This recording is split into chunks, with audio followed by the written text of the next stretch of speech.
he's here for the ride. He's here for the ride. Oh, we have visiting faculty here from Coast Guard and from your. Nice. What are you working on?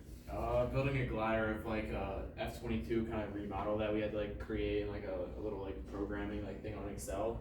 Okay. So now we're cutting out like the glider, tracing that out, and we'll see how that flies on Monday.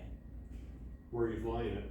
I'm not sure exactly where it's at. It's either like you usually do it at like an indoor track here, like we throw them off from like a cut like Oh 2 stories up. yeah, that's right. You throw them off from a balcony. Now, Yeah. Are you going for distance or accuracy? I think it's distance. That's like the main goal of it.